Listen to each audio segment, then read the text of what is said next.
interesante y que pienso que estamos aprendiendo todos mucho del trabajo que hacen los demás y de las experiencias y proyectos que se están llevando a cabo en Chinijo, y espero poder contribuir un poquito a ese conocimiento y también espero que disfruten de esta charla, que es un poco experimento, porque por problemas técnicos y demás, pues hemos decidido grabarla un poquito antes y la voy a poner, aunque luego sí que estoy aquí de cuerpo presente y luego volveré por si tienen alguna pregunta.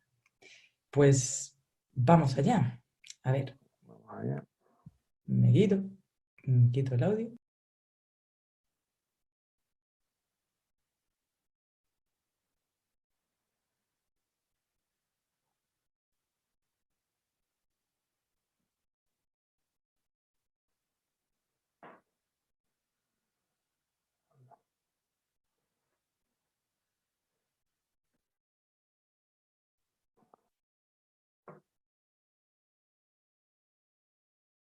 Laura, vas a tener que poner el audio. Ay, qué bueno. Para conservar esta población, una de las aves más emblemáticas de Canarias.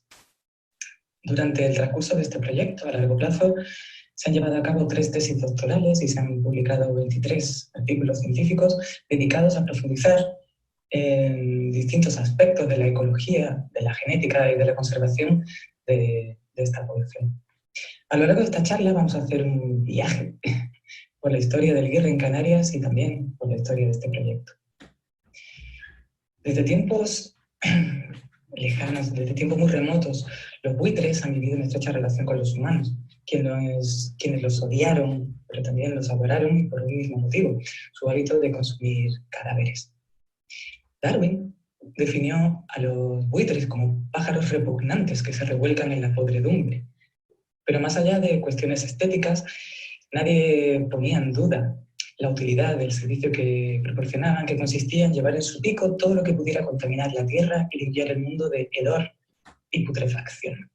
Esta idea se extendió por la cultura egipcia, donde los buitres eran considerados como aves sagradas, pero también en la cultura griega y cristiana, llegando a trascender hasta la actualidad en culturas y religiones india o tibetana, compartiendo todas ellas la misma certeza, y es que se trata de unos seres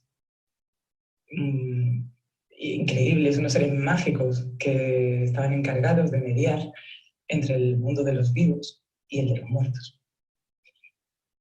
El alimuche es la más pequeña de las 4 especies de buitres que habitan en el continente europeo. Es una especie de larga vida, que con suerte puede superar los 30 años, y de madurez sexual retardada. Esto significa que necesitan al menos 5 años para adquirir la madurez sexual y poder reproducirse. A lo largo de este periodo, y como vemos aquí, van pasando por una serie de aspectos diferentes en sucesivas mudas del plumaje. Podemos ver que hasta los 2 años los alimoches se pueden considerar como juveniles o inmaduros. A partir de aquí se consideran subadultos, 3 y 4 años, y a partir de los 5 años en adelante ya consideramos adultos, y con este característico plumaje que mantendrá el resto de su vida. Se trata de unas aves muy sociales que se agrupan en grupos muy numerosos a la hora de alimentarse y de dormir, y sin embargo, durante el periodo reproductor son fuertemente territoriales. Generalmente construyen los nidos, como podemos ver en esta imagen, en cuevas o en repisas, cortados en acantilados marinos, y aunque es frecuente que pongan 2 huevos, lo normal es que saquen adelante un único pollo en el mejor de los casos.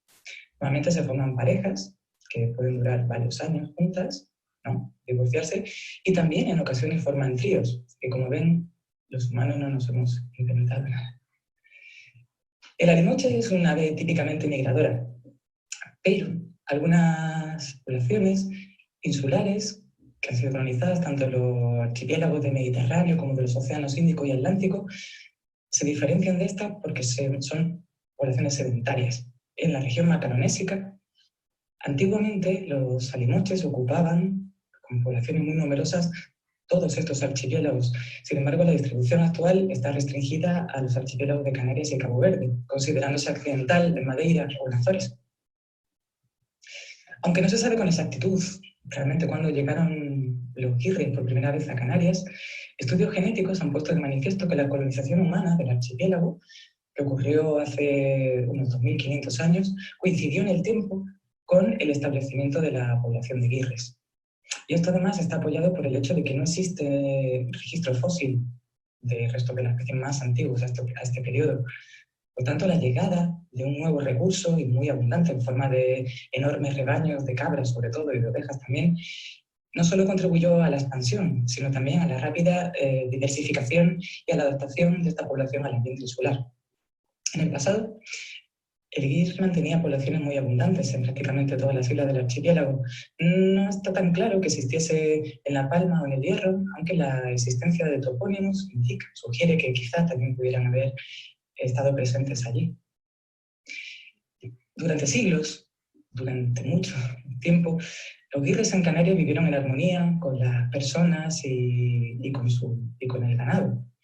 Y es que estas aves resultaban especialmente útiles en aquel entonces, ya que se deshacían de forma muy eficaz de todos los restos y las inmundicias del día a día.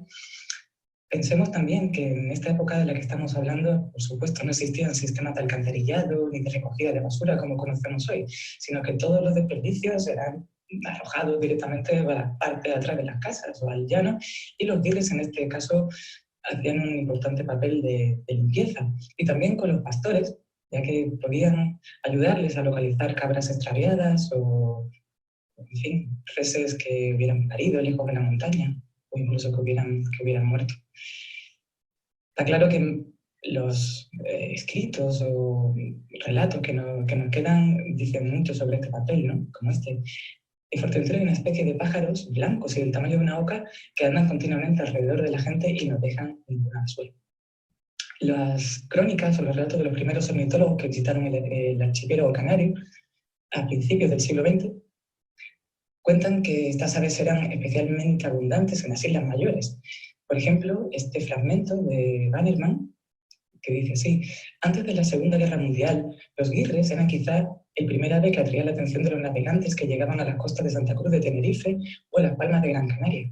Los grupos más numerosos se hallaban en la vecindad de Las Palmas, donde podían verse hileras de ejemplares posados en los tejados de los mataderos, situados junto a los puertos. Durante el día, podían verse sobrevolando alto la zona portuaria, mientras que por la tarde se reunían en la orilla opuesta del antiguo Hotel Metropol, donde caminaban tranquilamente cerca de las grandes tuberías que drenaban al mar. Bonito, ¿no? Pues, lamentablemente, poco queda de cierto de estos relatos. A mediados del siglo XX, las poblaciones de guirre se precipitaron en un declive muy fuerte en todas las islas, desapareciendo rápidamente de la comida hacia el 55, y poco después, en la década de los 80, desapareció de Gran Canaria y de Tenerife, quedando sus poblaciones reducidas a las islas de Fuerteventura, perdón, con 20-25 parejas, y Lanzarote con solo 2 o 3 parejas.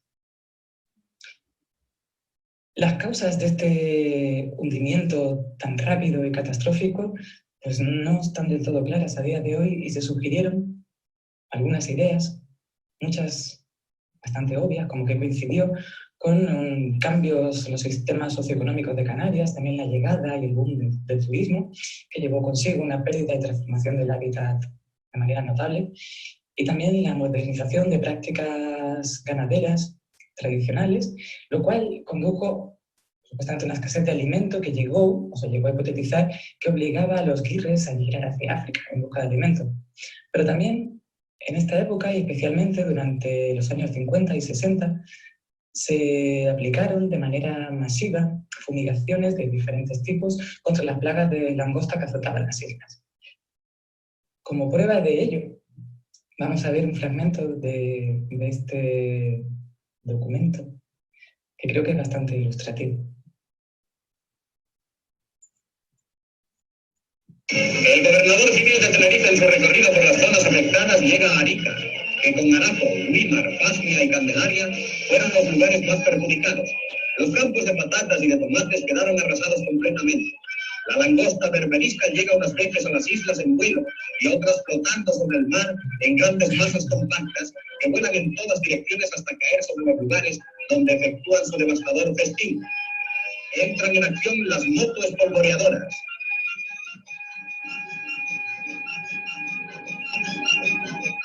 En la playa de Médano vemos las masas de langostas muertas con las que se llenaron 30 barcas. Los daños en la patata y en el tomate se elevan ya a varias decenas de millones de pesetas. Avionetas enviadas por el Ministerio de Agricultura empiezan a actuar sobre las laderas de Weimar.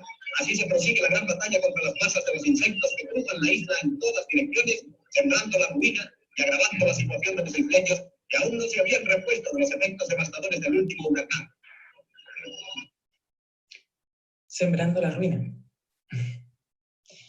En fin, ante los síntomas evidentes de un problema como este, está claro que lo que hay que hacer es acudir al especialista, quien vaya a llevar a cabo los análisis y las investigaciones pertinentes para poder emitir un diagnóstico de cuál es la situación y, en su caso, prescribir el tratamiento más adecuado.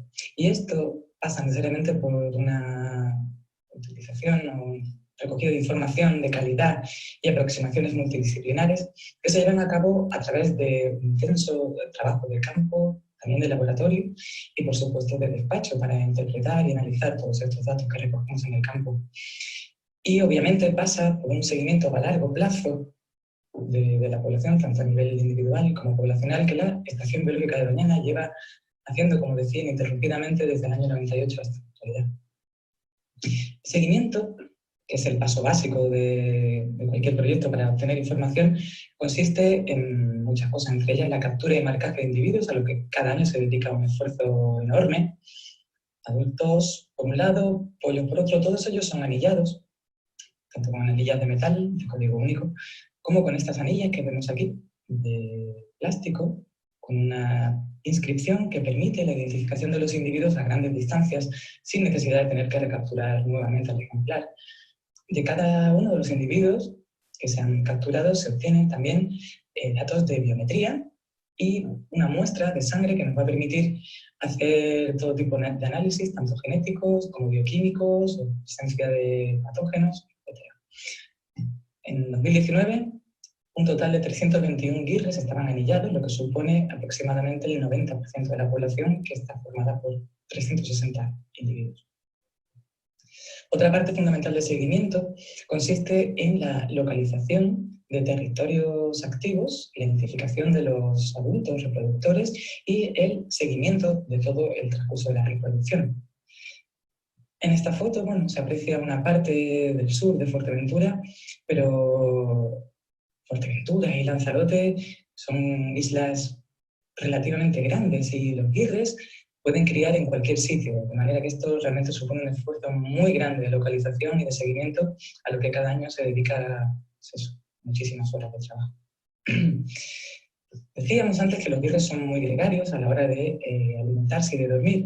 De hecho, en Canarias, en las islas que hoy ocupa, la falta de árboles también propicia que los guirres utilicen estas estructuras, las torretas de los tendidos eléctricos, para formar dormideros comunales en los que se pueden reunir un gran número de ejemplares. En la isla de Fuerteventura hay localizados a día de hoy 54 dormideros diferentes.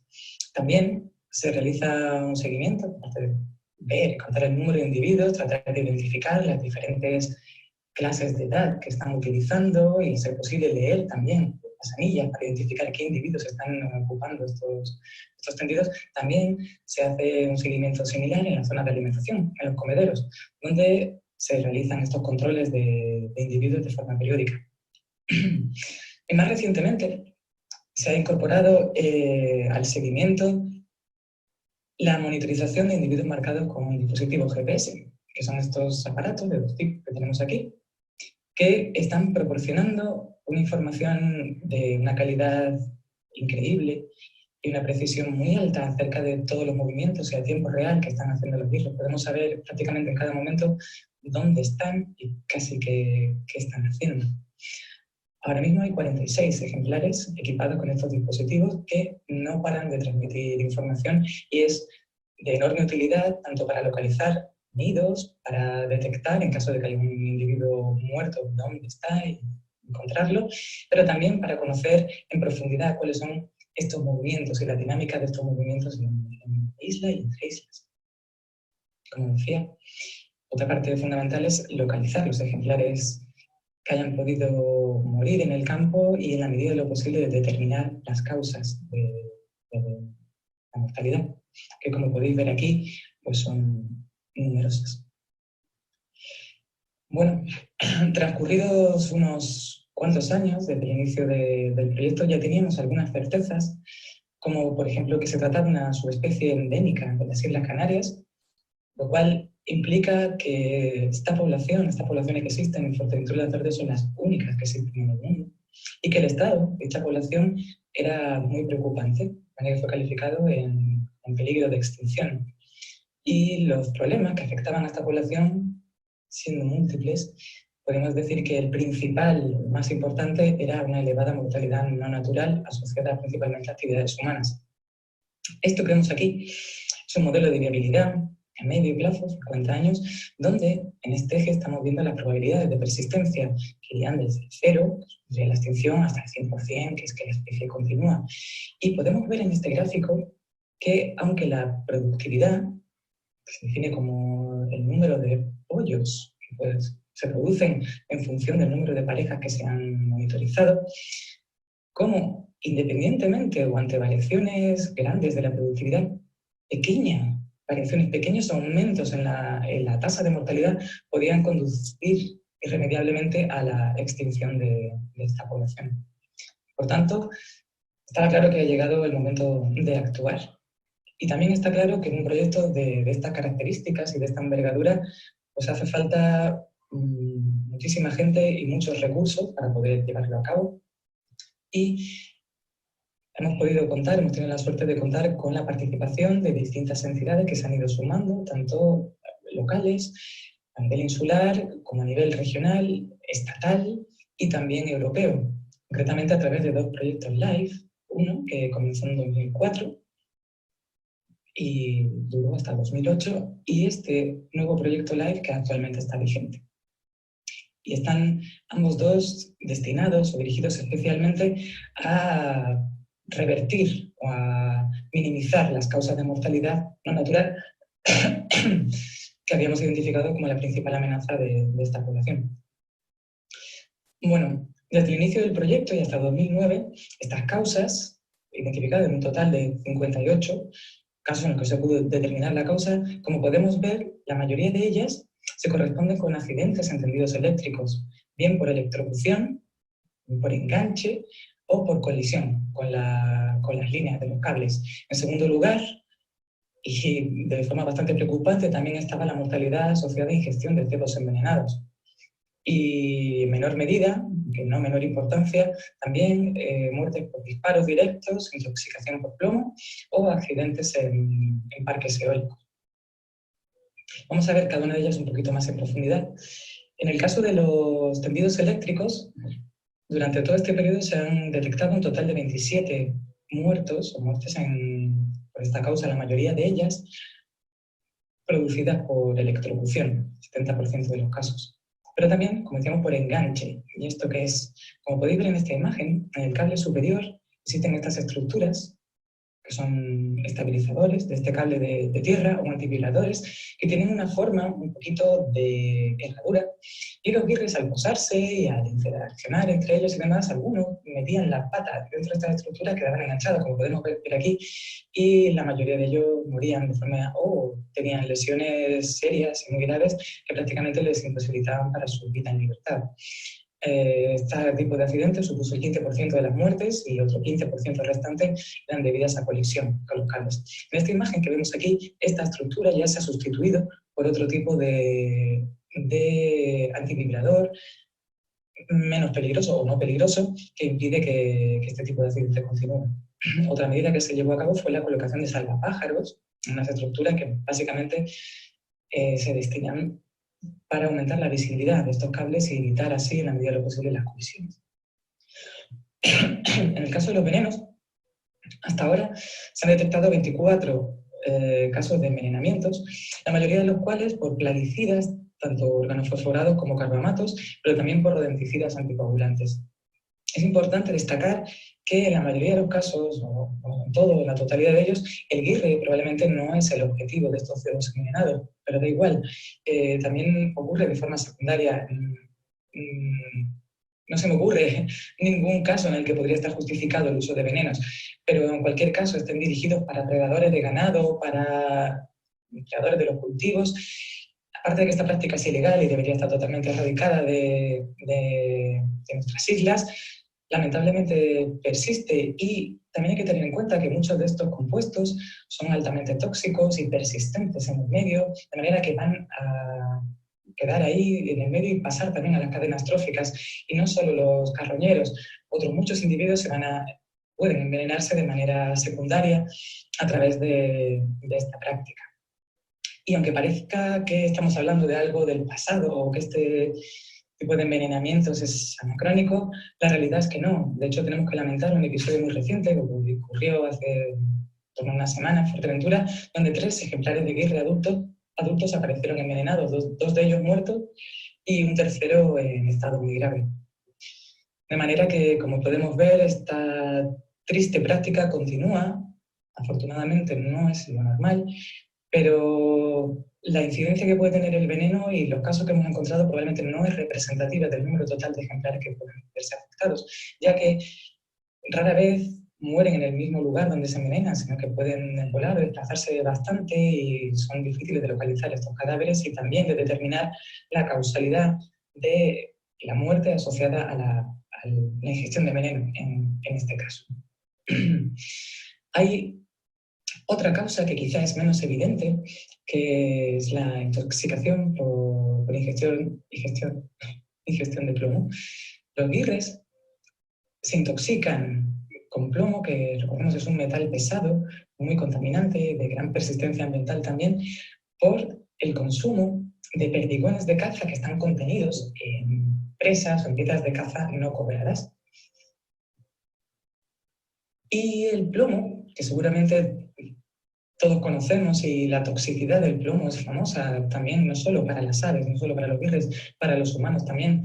De hecho, una enfermedad bastante común en la antigüedad, que se conocía como saturnismo o plumbismo, y era por esta ingestión continuada, porque la mayoría de las tuberías de las casas estaban hechas de plomo, incluso muchísimos cacharros de cocina también estaban hechos de este material, y es un veneno tóxico que, si se ingiere en cantidades muy grandes, puede producir la muerte directa, y si se ingiere en cantidades más pequeñas, a niveles más pequeños, quizás no produzca la muerte de forma directa, pero sí puede tener una serie de efectos letales que, como vemos en esta gráfica de aquí, pasarían de estos niveles, en este eje, lo que tenemos en la concentración, en partes por billón de plomo. A partir de 1000 se consideran niveles ya tóxicos que pueden ser letales, y de aquí para la izquierda o hacia abajo serían estos niveles subclínicos.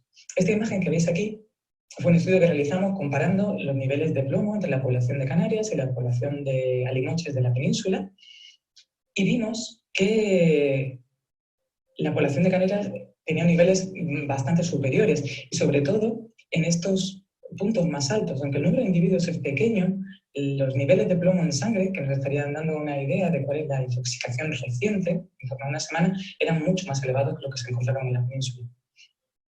A pesar de ello, y que es difícil establecer esta relación de que un guirre ha muerto por intoxicación de plomo, no obstante, hay 3 casos al menos confirmados donde sí que se ha podido ver que esta ha sido la causa del fallecimiento.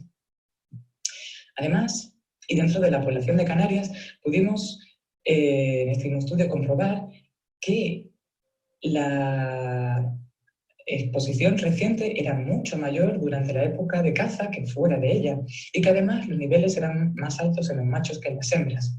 Y esta interacción entre estos dos factores, que es significativa, nos están indicando que los machos durante la época de caza tenían los niveles más altos de plomo dentro de la población de guirres de Canarias, lo cual sugiere que probablemente tienen comportamientos de alimentación diferentes, machos y hembras me refiero, o que estén utilizando zonas diferentes de alimentación. En cualquier caso, tenían unos niveles superiores. Pero como decíamos, el plomo se puede acumular y podemos averiguar o tratar de estudiar un poco mejor cuál es esta exposición crónica o a largo plazo. Para ello utilizamos algunos de los cadáveres que habíamos ido encontrando en distintas poblaciones para tratar de ver cuáles podían ser estos efectos de acumulación en tejidos, concretamente en huesos largos, en los húmeros de guirres y alimoches. Pues vimos Por un lado, en esta gráfica de la izquierda lo que estamos viendo es la concentración de plomo en hueso, que gramo por gramo, y cómo esta concentración aumentaba conforme aumentaba la edad de los individuos, lo que sugiere un efecto de bioacumulación muy claro. Además, también podemos comprobar que el grado de mineralización de los huesos se vio negativamente y claramente afectado por la concentración de plomo, que es lo que tenemos en la gráfica de la derecha. Así, cuanto mayor concentración o contenido de plomo tenían los huesos, mayor era su fragilidad, que puede dar lugar a fracturas, pero también, en el caso de las hembras, sobre todo cuando van a poner los huevos, puede dar lugar a que las cáscaras de los huevos sean de menor calidad y, por tanto, puede contribuir también a una pérdida de fertilidad de los mismos.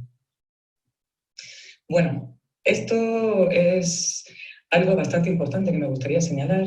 A pesar de que vemos que hasta hoy se ha localizado un único caso de mortalidad por accidentes en parques eólicos en Fuerteventura, hay que tener en cuenta que esta es la segunda causa de mortalidad de los alimoches en España. Y en Canarias, o en las islas orientales, a día de hoy, la cantidad o el número de molinos o de parques es relativamente pequeña. Sin embargo, los planes a medio y largo plazo prevén que el número de parques aumente de manera importante, con lo cual el riesgo va a aumentar de manera importante también. Y hay que tener en cuenta que, al igual casi que todas las causas que estamos mencionando antes, no solo afecta a los birres, también puede afectar a otras muchas especies, como vimos en el caso de la charla de Manolo Superio, también puede afectar a guinchos, puede afectar a cualquier otro animal, aves grandes voladoras de Canarias, ¿no? De manera que esto es algo que realmente hay que pararse a pensar muy bien, realmente cuáles son las necesidades energéticas y especialmente la ubicación de este tipo de estructuras y evitar en la medida de lo posible que solapen con zonas de uso y con zonas de corrientes de aire y sitios que son utilizados de manera rutinaria o preferente por los birres. Bueno, esta pregunta, si han servido para algo las medidas adoptadas, creo que es una pregunta fundamental que debería hacerse todos los proyectos de conservación para ver si las medidas que se están tomando a medio o largo plazo realmente son eficaces y pararse a pensar y si lo estamos haciendo bien, lo estamos haciendo mal, qué habría que cambiar, qué habría que mejorar, y creo que es clave pararse a tratar de responder esta pregunta. En el caso del birre sí que lo hicimos y concretamente en este estudio que pongo aquí, lo que pudimos comprobar es que tras la aplicación de medidas que se llevaron a cabo principalmente para minimizar las causas de mortalidad identificadas, pues se vio que en general las probabilidades de supervivencia de la población de birres aumentaron de manera general, especialmente en el caso de los individuos subadultos y los adultos. Como podéis ver aquí, esto, before y after, significa antes de la aplicación del primer proyecto LIFE, de las medidas contempladas en ese proyecto,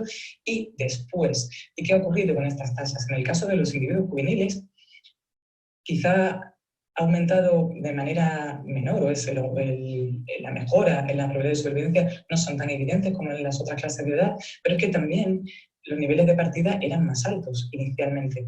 Y quizá puede estar asociado al hecho de que se trata de una población sedentaria. Por lo tanto, los individuos juveniles estarían esquivando los riesgos y la mortalidad asociada tanto a la migración como a los propios problemas y riesgos que encuentran en la zona de invernada. Y también por el hecho de que los juveniles están fuertemente asociados o muy dependientes de las fuentes de alimentación predecibles como los comederos, por lo tanto también estarían de alguna forma menos expuestos a la mortalidad por ingestión de cebos envenenados. A nivel un poco más en detalle sobre las causas de mortalidad, en este gráfico podemos ver cómo la mortalidad en general ha descendido un poco, pero particularizando, vemos que así como al principio la mortalidad debido a enganches y colisiones eran elevadas, actualmente han desaparecido tras la aplicación de medidas tanto salvapájaros como la sustitución de estas estructuras de los estabilizadores del cable de tierra. Sin embargo, las medidas no fueron tan efectivas o no tan generalizables en el caso de la electrocución y vemos que lejos de haber desaparecido, de hecho se han incrementado las electrocuciones. Y Algo muy preocupante es que está afectando de manera bastante directa a ejemplares adultos territoriales que utilizan estas estructuras cercanas a sus territorios para dormir, y los casos de mortalidad en esta franja de edad son especialmente preocupantes, ya que, como veíamos al principio, estamos hablando de una especie de larga vida que le cuesta muchos años llegar a adquirir esta capacidad reproductora. En el caso de veneno, a pesar de que se hicieron enormes esfuerzos de campañas de sensibilización y de educación ambiental, y sí, que comparado con los niveles anteriores ha descendido claramente los casos de envenenamientos, no podemos perder de vista que esta amenaza sigue ahí. Prueba la tenemos en este caso tan reciente, lamentable, que ha ocurrido en Fuerteventura, y hay que tener en cuenta que pequeños incidentes como este y como la mortalidad entendidos pueden revertir estas tendencias positivas o la alza que estamos encontrando. En el caso de la productividad, de manera general, siempre ha sido baja en la población de guirres, muy baja de hecho. La media se sitúa en torno al 0,50, lo que quiere decir que de cada 2 parejas solo una es capaz de sacar un pollo adelante, ¿no? Y como vemos, la productividad ha oscilado de forma muy brusca a lo largo de los años y no tenemos del todo claro cuáles son los motivos. Pero hay uno que sí que parece claro y que quizás es el único sobre el que podemos actuar de forma directa, y son las molestias durante el periodo de nidificación. Está claro que las aves necesitan tranquilidad en estos periodos, y las molestias lo que pueden producir, que en la inmensa mayoría de los casos son involuntarias, y sobre todo en los primeros inicios o en el desarrollo de pollos muy pequeños o de huevos, estas molestias pueden causar que las aves abandonen el nido, y en estos momentos que son más sensibles a incrementos de temperatura o de frío, puede contribuir a que la productividad sea menor. Por tanto, a pesar de que puede de forma natural ser la productividad baja o puede fluctuar debido a muchísimos factores, quizá este es el único del que podemos de forma directa actuar para tratar de minimizar los efectos que pueden llevar asociados las molestias que causamos. Bueno, en 2019 la población de guirres está estimada en un total de 361 individuos, de los cuales 163 serían reproductores. Y, como veis en este gráfico, el número de territorios ocupados se ha incrementado muchísimo. La población se ha triplicado, pasando de 21 territorios en 98 hasta 77 en 2019, la mayoría de los cuales, 71, estarían localizados en Fuerteventura y 6 estarían localizados en Lanzarote, incluyendo islotes del archipiélago Chinijo. Claramente se puede apreciar que este aumento de la población tan importante ha sido especialmente debido al incremento de la población en Fuerteventura, mientras que Lanzarote se ha quedado prácticamente igual o subido de forma mucho más ligera. Y esto puede tener muchas lecturas. Por un lado, la isla es más pequeña ya de por sí, tampoco sabemos con exactitud cuál es la capacidad de carga que puede tener Lanzarote, pero también puede estar asociado con otros procesos poblacionales, como puede ser el papel que puede jugar la atracción conespecífica. De hecho, sabemos que los guirres que nidifican en Lanzarote vuelven a Fuerteventura una vez que termina la reproducción y permanecen allí el resto del año hasta el año siguiente, cuando vuelven a cruzar a Lanzarote para nidificar. En cualquier caso, es importante, creo que lo más destacable de esta gráfica precisamente es este aumento espectacular de la población, porque todo parece indicar que realmente sí, podemos decir que estas medidas han sido efectivas y que la gestión que se ha hecho, lejos de haber terminado y de haber concluido el trabajo, pues está teniendo frutos, y se puede ver que los efectos han sido claramente positivos sobre el estado de conservación de la población. En el caso de Chinijo, desde el inicio del proyecto tenemos constancia de una única pareja en la Alegranza, pese a que escritos antiguos, históricos, dicen que llegó a haber hasta 3 parejas. Nosotros nunca hemos visto más de una, y una en Montaña Clara. Y a priori podemos pensar que esta población de Chinijo, siendo tan pequeña, siendo tan aislada, podría ser ajena a estos problemas de mortalidad que ocurren en las islas de Lanzarote y Fuerteventura, pero ni mucho menos es el caso. De hecho, en Montaña Clara hubo una pareja en 2006 y ambos individuos durante la reproducción fueron encontrados envenenados en Lanzarote. Hubo un segundo intento de recolonización de una nueva pareja en 2015. El macho de esa pareja, por cierto, un pollo nacido en Alegranza 5 años antes, en 2010, y ambos ejemplares fueron encontrados muertos ese mismo año en Fuerteventura por accidentes en tendidos eléctricos. Por tanto, está claro que los problemas del guirre son generales y son para todos, y que la conservación de esta pequeña población de chinijo pasa necesariamente por la conservación de las poblaciones de Fuerteventura y Lanzarote. Bueno, durante el proyecto, o a lo largo de él, se han ido incorporando nuevas aproximaciones, nuevas tecnologías y cada vez sabemos un poquito más.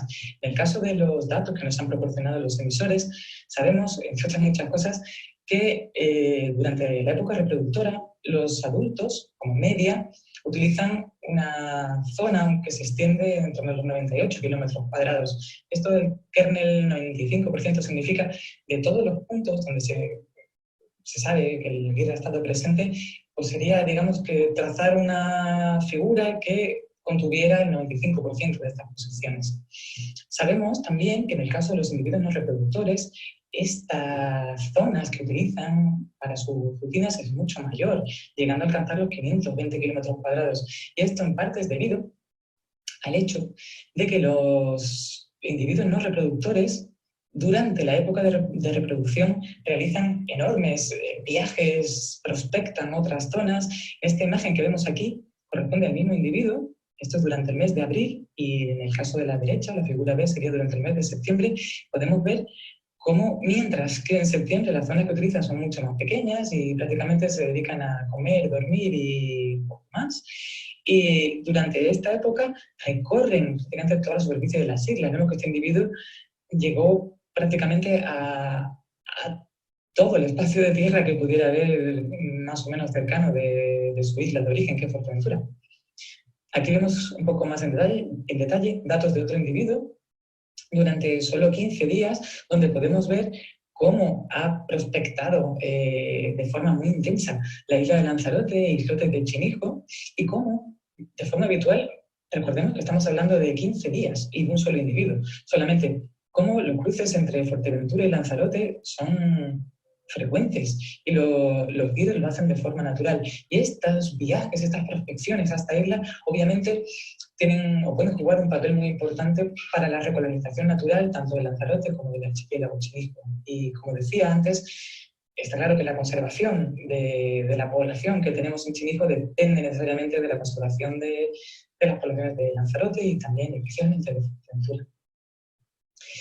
También, con los datos que nos han proporcionado los emisores sobre el movimiento de los guirres, en las islas hemos podido profundizar en otros aspectos, unido a muchísimas horas de observación de comportamiento, y hemos podido ver que los comederos pues son mucho más que puntos de alimentación. De hecho, funcionan como lugares de reunión, y recordamos que los guirres son animales muy sociales y que tienen, están todo el año, son población sedentaria, se reúnen, se ven continuamente e interactúan entre sí. Y, de hecho, en el comedero es donde muchos de ellos pasan mucho tiempo allí, otros ni siquiera van a comer, sino que ahí se establecen todo tipo de relaciones y vínculos y interacciones entre ellos que van a determinar quién es quién en la sociedad de los guirres.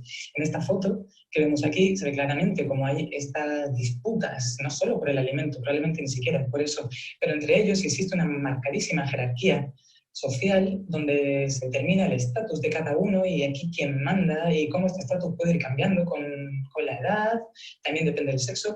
También vemos que el uso de las zonas de alimentación no es igual en los distintos puntos de alimentación que existen y tampoco es igual a lo largo del año, sino que varía entre épocas, también varía entre sexos y entre clases de edad.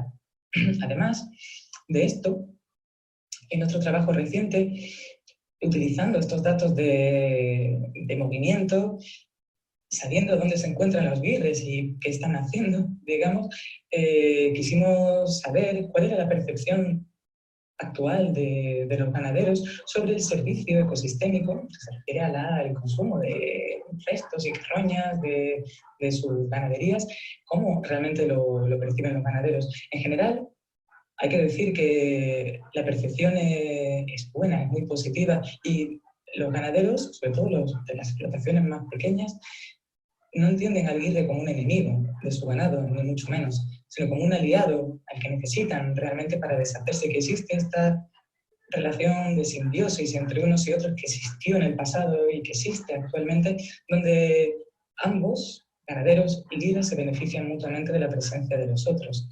Esta relación es bastante parecida a lo que realmente están haciendo los guirres, comparando lo que ven o lo que perciben los ganaderos con lo que realmente los bichos están haciendo. Sin embargo, es un poquito menos precisa o está menos asociada en el caso de ganaderías más grandes o extensivas, que de alguna forma también han perdido un poquito este contacto con prácticas más tradicionales. Bueno, y de cara al futuro, medio o a largo plazo, ¿qué es lo que hay? ¿Qué hay con los guirres? Podemos decir que con los datos que hemos visto, la población se encuentra en aumento y ha crecido a una tasa anual cercana al 6,5%, lo cual es un dato muy positivo. Obviamente esto no es lineal y, como podemos ver y hemos visto, la mortalidad no natural persiste, ni mucho menos hemos terminado con este tipo de amenazas. Y que esta tasa de crecimiento puede revertir en cualquier momento. Por tanto, no podemos decir que el guirre ya está curado, es una población sana y ya está, hemos terminado, todos contentos. Ojalá, pero no es así. El guirre, sin embargo, es una población que se encuentra y se encontrará siempre bajo vigilancia y gestión. De cara a actuaciones que habría que priorizar, claramente, es la mitigación de factores de amenaza, principalmente los accidentes por electrocución. También continuar con esfuerzos y aumentar lo que se han hecho para contrarrestar los efectos de intoxicación por cebos envenenados. Es decir, que durante una de las pilares del proyecto LIFE que se encuentra en activo, precisamente contempla la corrección de estos tendidos para evitar minimizar en la medida de lo posible los accidentes con las líneas eléctricas, y también incrementar la sensibilización y educación ambiental respecto al uso de veneno, e incluso incorporar una patrulla canina que se encargue de buscar y de localizar dónde están los cebos envenenados y de alguna forma tener un mapa más preciso de qué es lo que hay en el campo y dónde se encuentran estos focos potenciales. También evitar las molestias en el periodo de cría, que también es otro de las actuaciones contempladas en el LIFE. Evaluar cuál es la importancia real en distintas zonas de las islas, cuál es la incidencia de este tipo de molestias y cómo podemos evitarlas y solucionarlas. Y, por supuesto, la eliminación del plomo como el elemento contenido en la munición de caza. En cuanto a las molestias del periodo de cría, quisiera decir aquí que al menos en Lanzarote y probablemente también en Fuerteventura es así.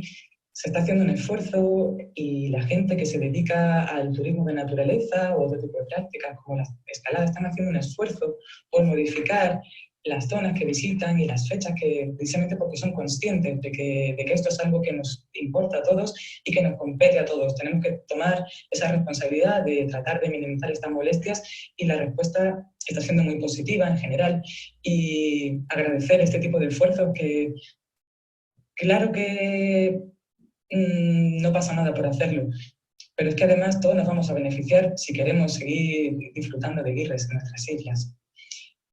Más adelante es interesante hacer estudios más específicos, como por ejemplo conocer cuáles son las causas del fracaso reproductor. Esto quizá de lo que sabemos menos. Probablemente son múltiples, como decía, pueden estar relacionadas con aspectos genéticos, con efectos de exposición a contaminantes y muchas otras cosas que realmente nos falta por conocer, así como estudiar la dinámica de uso y las consecuencias de este uso de distintas fuentes de alimentación artificial, como son los comederos, pero también los basureros y otro tipo de aportes de alimento, que es algo que hay que entender muy bien y que gestionar aún mejor, si cabe, ¿no?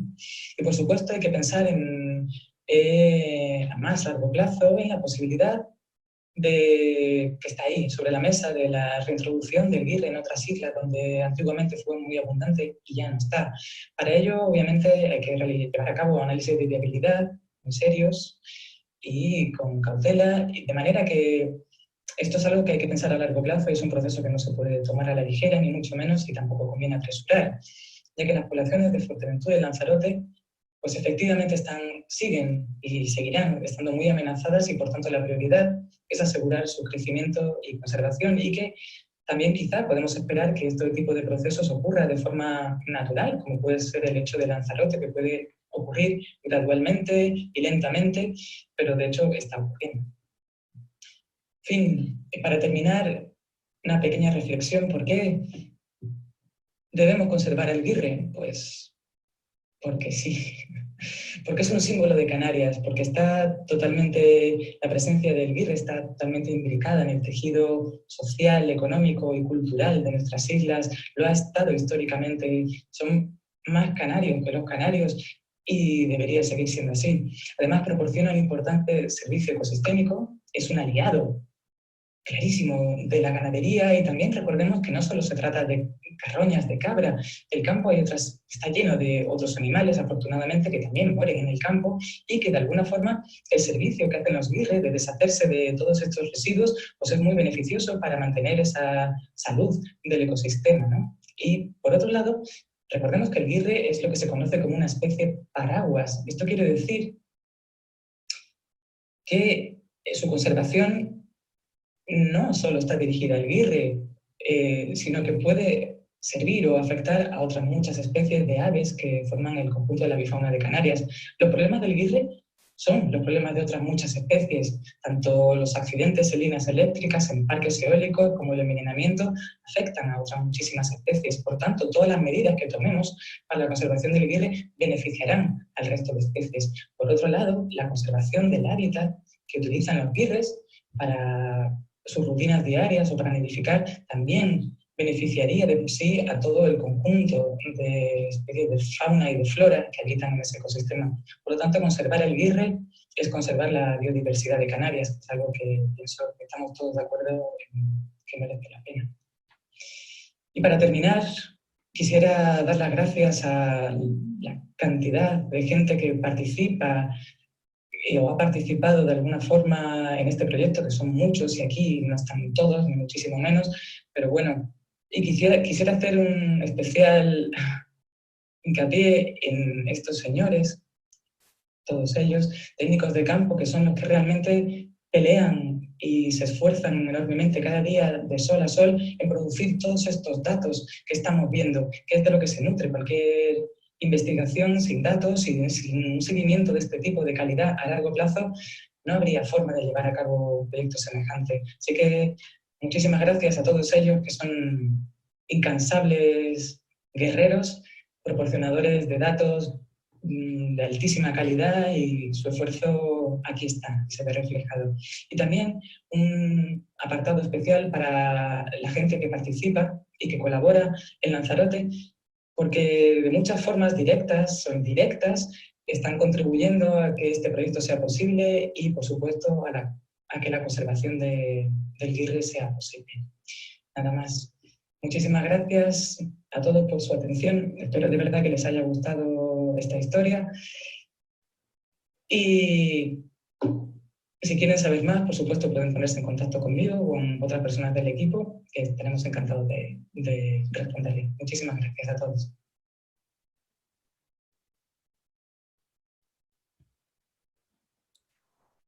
Pues no.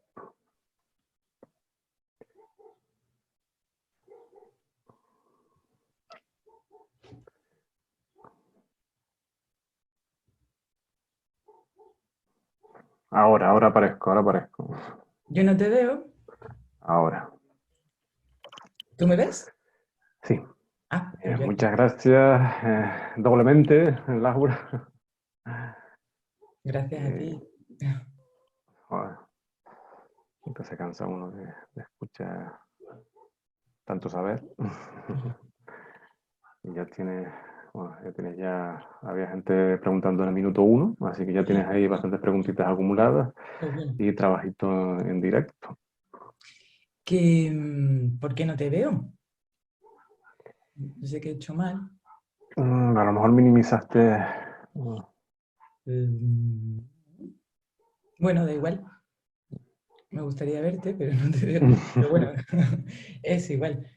Pues si te parece, vamos con esas preguntas. Vamos allá.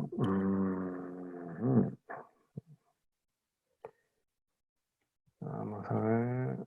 Las tenemos por aquí. Vamos, son... Vamos. ¿Me las lees tú? O... Sí, si quieres y si no... Con la pantalla. Un segundo, porque todas eran las felicitaciones. Gracias.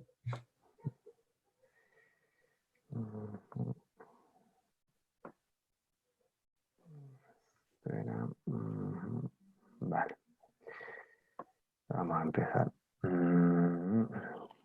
Dice, me llama la atención la cantidad de muertes, incluso recientes, por causas desconocidas. ¿Es porque generalmente es difícil determinar su causa o sospechan que puede haber alguna causa concreta que no han conseguido identificar? Bueno, la pregunta... Perdona, por causas desconocidas. Sí, habla sobre el apartado que tenías ahí de mortalidad, pues, el apartado de causas desconocidas. Sí. Intentar, si tienes alguna sospecha.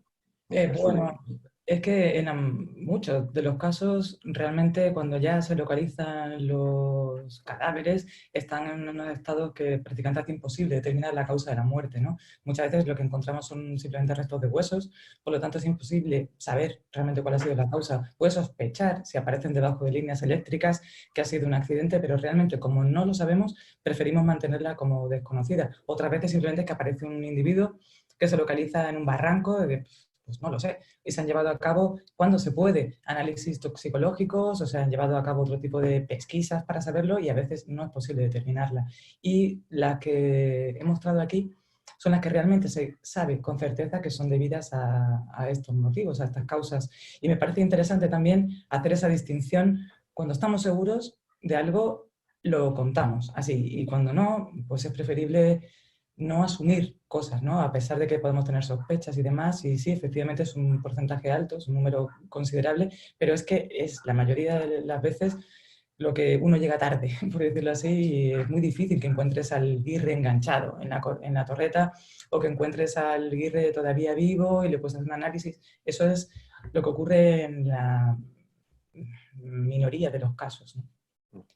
Vamos a probar si quieres a cerrar la presentación y así a lo mejor te aparezco en pantalla. ¿Te refieres a que cierre esto? Sí, en el... No. ¿Tú ves mi escritorio? Sí, deja de compartir. En algún lado te tiene que aparecer otra vez el botón, la pestaña roja. Nueva función y... A lo mejor si te quito esto... No, yo sigo sin verte. No, pero todavía estás compartiendo la pantalla. Deja de compartir la pantalla y a ver si tenemos suerte. ¿Será esto? ¿O esto va a... voy a dejar todo? Voy a probar. Si se desconecta es porque algo he hecho. No. Ah, mira, no. Ya está. Esto es... ¿Me ves? Sí. Vale. Ya no ves mi escritorio, ¿no? Exactamente, ya no. Pues nada, perfecto. Mejor. Pues otra preguntita. ¿El proyecto LIFE incluyó algún tipo de programa de cría en cautividad?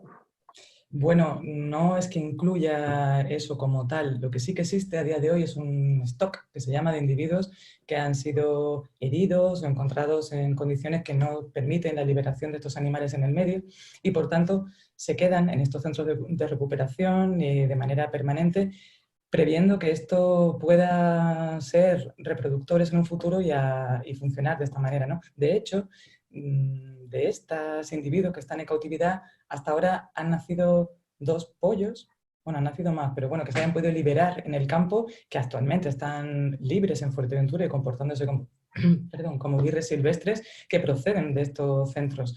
Y de cara al futuro es interesante mantener esta stock, por decirlo así, porque nunca es una herramienta que podamos desdeñar, pero no es el objetivo ni muchísimo menos, ¿no? La cría en cautividad es una herramienta que hay que tomar con mucha cautela también, es algo que, digamos, se debe utilizar en casos muy extremos y es algo que cuando tú sabes que las causas por las que se mueren los guirres ya no están y están solucionadas, quizás entonces puedas empezar a pensar en que conviene liberar animales, pero si las causas siguen operando, no tiene sentido que criemos guirres para soltarlos en un campo peligroso, ¿no? Entonces, bueno, es algo que se mantiene esta posibilidad y que, bueno, está aquí pero no, desde luego no es ninguna prioridad ni está contemplada de ninguna manera. Pues vale, nos preguntan, ¿prospecta con frecuencia otras islas como Gran Canaria? ¿Cómo de probable es que las vayan recolonizando de forma natural? No, no las prospectamos con frecuencia. La verdad es que hay trabajo más que de sobra en las islas donde ahora mismo está el fuerte de la población y las probabilidades son bajas porque la distancia hacia estas islas es bastante mayor que la que puede existir entre Lanzarote y Fuerteventura, obviamente, pero bueno, llegaron una vez, llegaron desde el continente que está bastante más lejos, ¿no? A veces ha habido avistamientos de individuos, tanto en Tenerife como en Gran Canaria y en otros sitios. Lo que no está tampoco claro, la procedencia de esos individuos, que muy probablemente sean individuos que se han visto desviados de su ruta migratoria, de camino o bien a África o a la inversa, hacia Europa. Pero hasta ahora, y mira que está cerca del 90% de los individuos anillados, los que existen ahora mismo en Canarias, en las Islas Orientales, no se ha visto ninguno de ellos, nunca ha sido leído una anilla de un ejemplar majorero o conejero en otras islas mayores, ¿no? Lo cual no quita para que algún día puedan dar el salto. Personalmente no me parece fácil porque son guirres, o sea, los guirres son aves grandes, planeadoras, y estas distancias realmente pueden suponer para ellos un gran obstáculo. Sortear la distancia de mar que existe entre estas islas, ya estamos hablando de un cruce de palabras mayores, ¿no? Podría ocurrir. Luego también nos preguntan, ¿cómo dependiente es ahora mismo la población de guirres respecto a la ganadería? Pues muy dependiente. Prácticamente los comederos se abastecen de restos de matadero y la cabaña de cabras silvestres o lo que existía antes, o cabras de costa, va en disminución, se están cambiando continuamente y a una velocidad bastante grande las prácticas ganaderas habituales o la ganadería extensiva o de pequeñas explotaciones por otro tipo de explotación mucho más intensiva, concentrada, y en general el número está bajando, el número de cabezas de ganado en Fuerteventura al menos, ¿no? Y dependen en muy gran medida. Es curioso que los guirres, especialmente durante el periodo reproductor, también se alimentan de otro tipo de presas silvestres, como pueden ser conejos, especialmente erizos, aves muertas que encuentran por ahí, algún lagarto o lo que cuadre. Pero la fuente principal de alimento es, a día de hoy, y lo será muy probablemente, la cabra. También es cierto que ha desaparecido cualquier otra potencial fuente de alimento de estas cantidades que estamos hablando. No existen poblaciones de otro tipo de animales silvestres que pudieran abastecer a esta población de guirres. ¿Lo seguirá siendo en el futuro? Pues muy probablemente sí. Y está pasando, no es una cuestión de Canarias, esto es a nivel global. Los guirres dependen prácticamente en la mayoría de los sitios, las aves carroñeras en general, de los recursos que proporcionamos, principalmente en los sitios donde nosotros nos hemos encargado también de eliminar cualquier otro tipo de presa natural que pudiera existir, ¿no? En otras zonas, obviamente, sí que existen cabras, rebecos, alces, yo qué sé, cualquier otro tipo de animal que sí que pueden suponer o aportar la cantidad de energía que necesitarían. No es el caso de Canarias, no existe una alternativa. Luego nos preguntan sobre las especies invasoras, ratas, gatos, su efecto sobre los pollos de guirres, si tienen datos. Pues hasta ahora no, que yo sepa, no tenemos ninguna constancia de que realmente puedan estar predando los nidos. Los nidos de los guirres en general no son del todo accesibles a predadores mamíferos, estoy hablando de perros, estoy hablando de gatos, y en el caso de las ratas no tenemos constancia ni ninguna evidencia de que hayamos encontrado huevos predados por ratas, ¿no? Me parece relativamente complicado y es un huevo grande y es un animal grande que también defiende su puesta. En el caso de que llegase a entrar una rata en un nido, me imagino que tendrían ahí un pequeño tú a tú, pero hasta ahora no. Lo cual tampoco quita que mañana... Yo pienso que es un huevo quizá demasiado grande para un roedor. Pero bueno, esperemos que no tenga que tragarme estas palabras. Luego nos hablan sobre los muladares y pregunta si hay muladares y si es así, trabajando en la mejora de las amenazas, pregunta, ¿no es modificar su población de una manera no natural? Bueno, se cuestiona el tema de los muladares. Sí, hay muladares y bueno, es una buena pregunta. Modificar sus hábitos naturales creo que ya lo hemos hecho hace mucho tiempo, ¿no? Por la misma relación a lo que estaba diciendo antes, hemos alterado el hábitat de tal manera que es imposible pensar que ahora mismo cualquier cosa que hagamos no implica alterar el hábitat también. Pues sí, hay que alimentar a los guirres, sí, es lo que hay. Quizás si no estuviéramos nosotros aquí no tendríamos que hacerlo, pero resulta que sí. Y todo lo que hacemos conlleva una modificación del hábitat. Casi no les dejamos espacio para vivir, casi no les dejamos nada que comer. Pues habrá que al menos proveer de alimento. Y no solo eso, sino que además nos dedicamos a envenenar el campo, con lo cual me parece también interesante el hecho de que exista una fuente de alimentación segura, que pueden ser los muladares, donde los guirres puedan comer sin riesgo de morir envenenados, ¿no? También los basureros existen, también acuden a los basureros a comer, y quizá es preferible que existan estos muladares y que puedan estar comiendo carroña en vez de estar comiendo otro tipo de desperdicios, muchos de ellos bastante más contaminantes o potencialmente peligrosos, como lo que pueden encontrar en un basurero. Pero a día de hoy es una herramienta de gestión imprescindible en Europa entera. O sea, es casi, ojalá no hicieran falta los muladares, ojalá pudiéramos dejar que los guirres se alimentaran solos en el campo, pero cuando pensemos de qué se van a alimentar, pues quizá tenemos la respuesta, ¿no? Mira, en relación a los problemas de desalimentación fuera de estos muladares controlados, Ana Carrasco, de la Reserva de la Biosfera, nos pregunta, te saluda, y quiere saber si han encontrado problemas con la ingesta de plástico. Pues no directamente. Me refiero a que haya habido un guirre muerto en el que se haya podido ver el contenido del estómago y que se vea que haya una cantidad de plásticos grande, no directamente. Y tampoco ha habido problemas asociados, por ejemplo, a enganches con bolsas, en el caso de pollo, como puede haber ocurrido en otras especies de aves, ¿no? En Canarias concretamente, estoy pensando en otros casos, de cigüeñas y por supuesto aves marinas. Pero no, recuerdo en Socotra, un sitio donde estuvimos hace unos años viendo una población de alimoches que es, bueno, como casi viajar atrás en el tiempo en Canarias. Ahí, que la pesca es casi la única actividad económica que tienen, vimos muchos guirres con restos de sedal enganchados en las patas y ahí parecía que era bastante más importante, ¿no? Pese a que la pesca es algo también importante en Canarias, hasta ahora no. Sí que es cierto que han aparecido algunos guirres con dedos amputados y que tampoco se puede descartar que sea, por ejemplo, ocasionado por este tipo de accidente o enganchar un sedal o cualquier otro tipo de estructura de plástico por ingesta. Por ahora no, pero quizás solo es cuestión de buscarlo, ¿no? Bueno, nos hablan de guirre, pero bueno, se referirá a limoches, sobre todo en su especie endémica.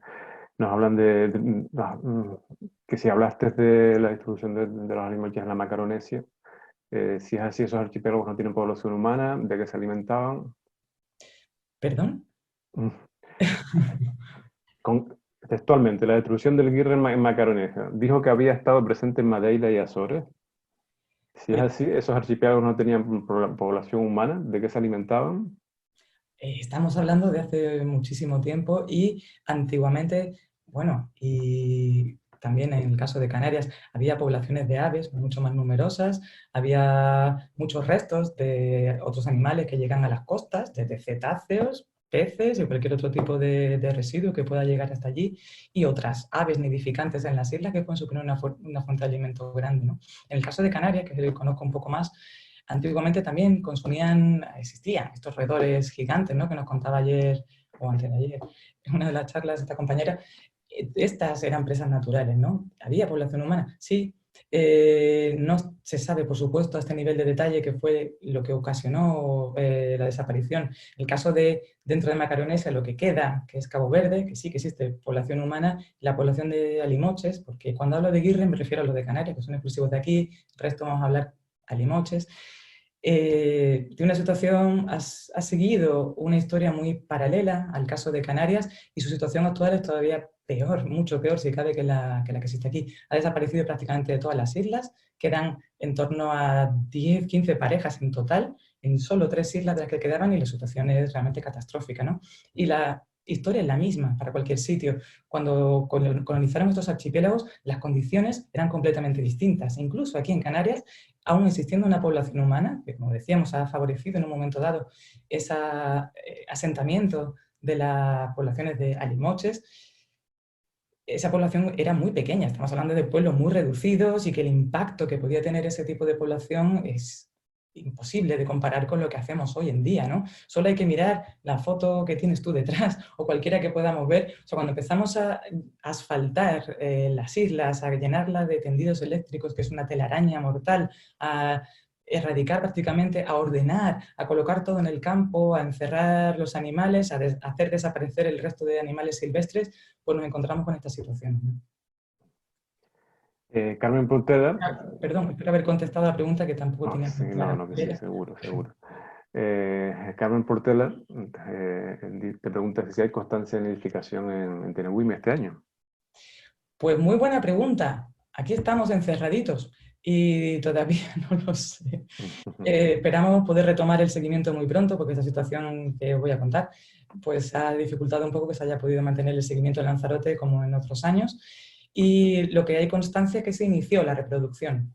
Y de verdad espero que también estas circunstancias hayan contribuido precisamente a evitar las molestias humanas, que eran una de las zonas donde más fuertes eran estas molestias, pues haya ayudado. Y como decíamos antes, los guirres no solo fracasan por molestias humanas, ni muchísimo menos, pero es una de las causas que contribuyen al fracaso. Lo veremos y espero saberlo muy pronto. Igual si todo va bien y nada lo impide, dentro de una semana estaré allí y podremos tener la respuesta a esa gran pregunta. Esperemos que sea así.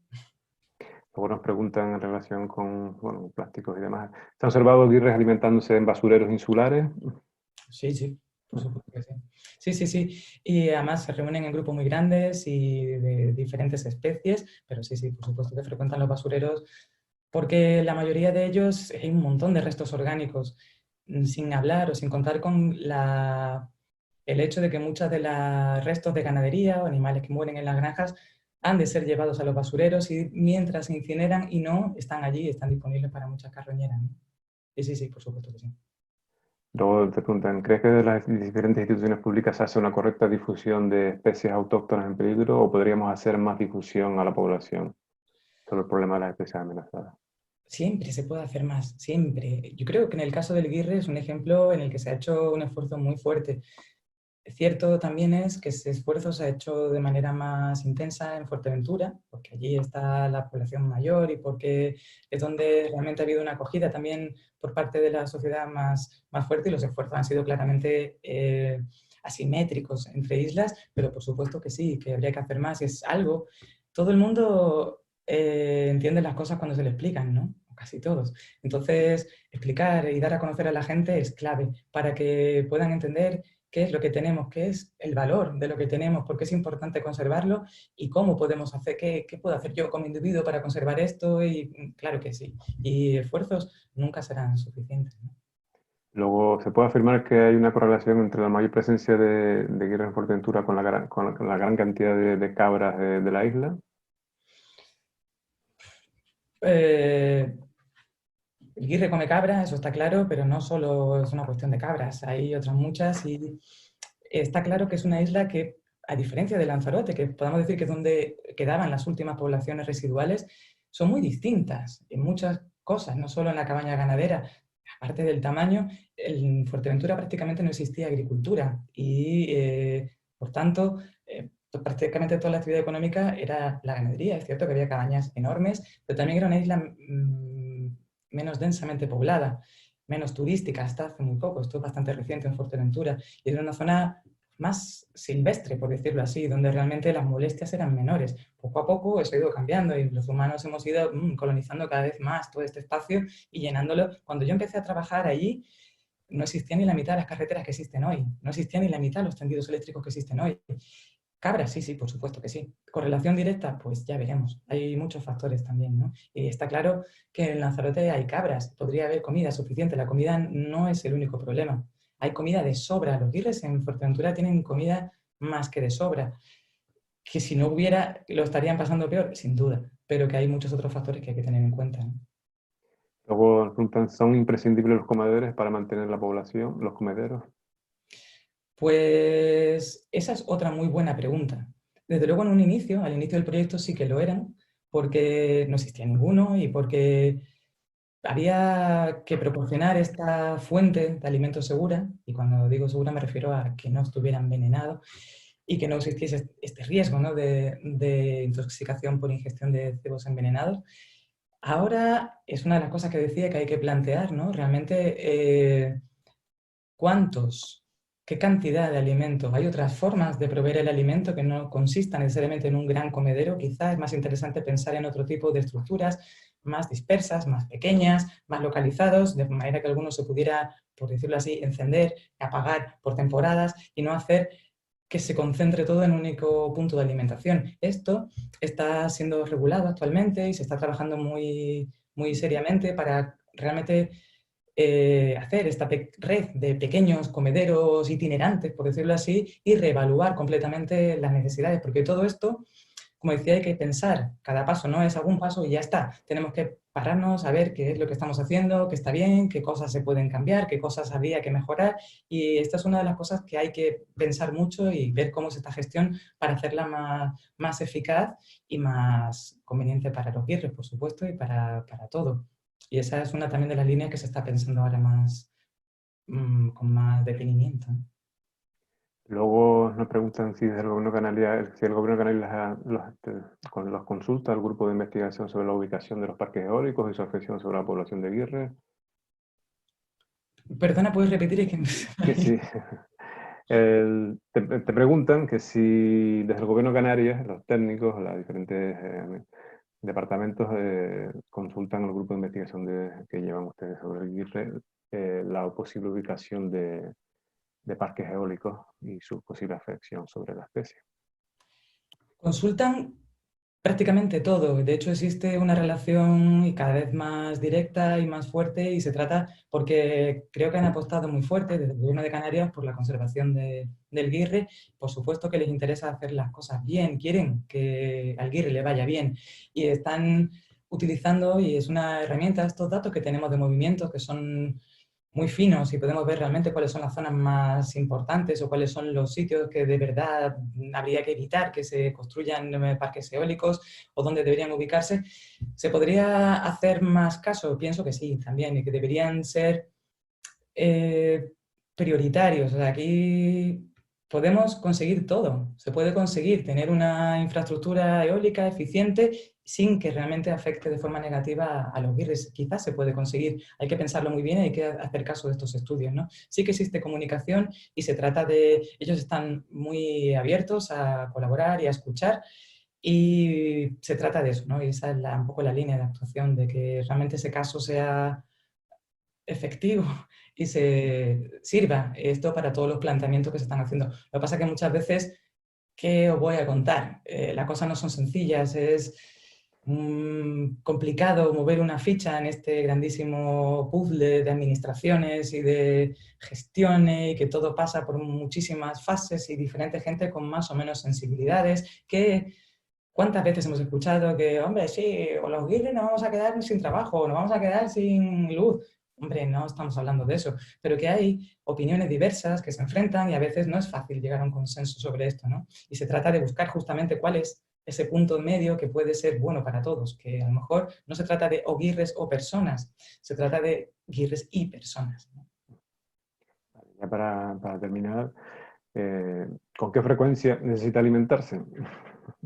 Los guirres, pues... ¿Y el que ha preguntado con qué frecuencia? Pues depende de la cantidad de comida que haya ingerido. O sea, la frecuencia va a depender, evidentemente, de la cantidad que haya podido incorporar y de la actividad. No es lo mismo las necesidades energéticas de un individuo que está ocioso, como por ejemplo hemos visto que están muchos de ellos en invierno, que tienen muy poca actividad, pero cuando están criando o se están moviendo mucho, evidentemente el gasto energético es mayor y necesitan alimentarse con más frecuencia.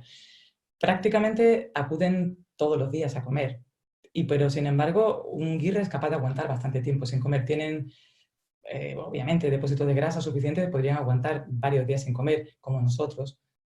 ¿Es necesario aguantar sin comer? Pues yo qué sé. No voy a decir que... En el caso de los animales es mucho más complicado que en el de las personas, ¿no? No comen por vicio como nosotros, o no hacen cosas de este tipo, ni se quieren poner a dieta. Comen pues cuando quieren. Afortunadamente pueden comer casi siempre que quieren, y como decía, la frecuencia depende mucho de la actividad y de la fenología y del estado en ese momento del animal. Pues bueno, yo creo que ya vamos dejándolo ya. Muchas gracias, Laura, Gracias por a ti todo. y a vosotros en general, lo que habéis escuchado. Quizás ha podido ser un poco pesada la charla, he dado muchísima información, no sé si más de la cuenta, pero bueno, creo que era interesante aprovechar este canal para poner a todo el mundo un poquito al corriente de qué es lo que se ha hecho y lo que sabemos de los guirres. Así que muchísimas gracias por esta oportunidad. Pues nada, gracias a ti y ya nos vemos mañana. Mañana, si se habían quedado con ganas, mañana. Creo que mañana. Bueno, adiós. Adiós. Venga.